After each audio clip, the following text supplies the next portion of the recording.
So Han shot first, and yeah, it was absolutely silly that they would try to make Greedo shoot first, and in the way that they did with the weird CGI. Let's just duck my head a little bit to the side, and the rest of my body doesn't move.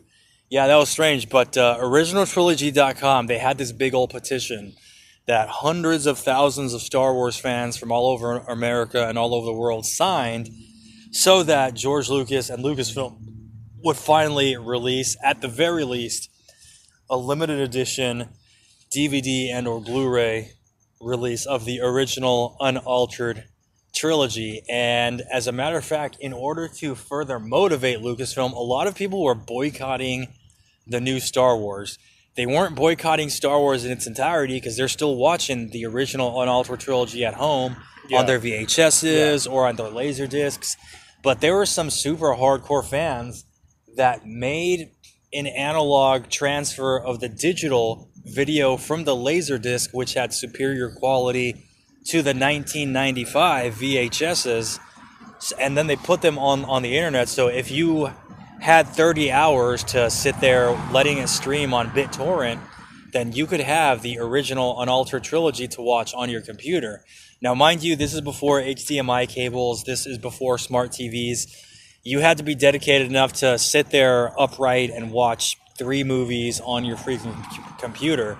But for a lot of people, original Unaltered Star Wars, in the closest thing we could possibly get to digital quality, high definition, that was beautiful. So they had these links available on originaltrilogy.com, and it was all these Star Wars fans saying, no, literally, Lucasfilm, we are not buying your products anymore until you give us what we want. And I understand what their demands were.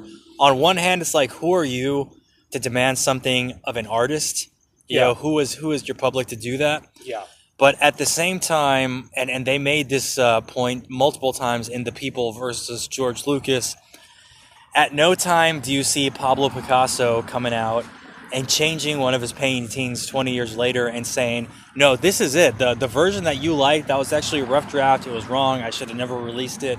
This new version with the changes, not the one that you fell in love with, this is the real painting. You're never going to see the old one again. That would have absolutely pissed off the art world. Yeah. He would have been booed out of the academies and booed out of the coffee houses.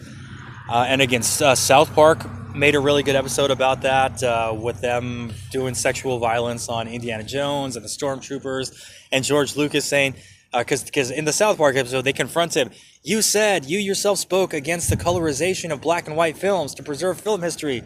And he goes, but this is different. These are my movies. And in a sense, yes, they are. But in another sense, these are people who bought a goddamn empty box. Yeah. In the summer or in December of 1977. Yes. They bought an empty box just out of pure fan loyalty. Because all the those first kids had to have video their Star Wars that were TV. crappy. Had to all have of their it. Star Wars toys. Yep. All that stuff. So these are the people who not only went to see it in theaters and then showed it to their kids, 15, 20 years later. These are people who paid for the theater admission ticket, and then they paid again for the 1995 VHS re-release, and then they paid again for the special edition in theater and on VHS, and then they paid again to see the prequels and own those. These are the and then they paid again for the 2004-2005 DVD releases of the OT. These are the people who stood in line in 1998 to watch the preview. Because at this time... These are the people who pissed in a bucket for 2 days to watch a trailer. At this time, the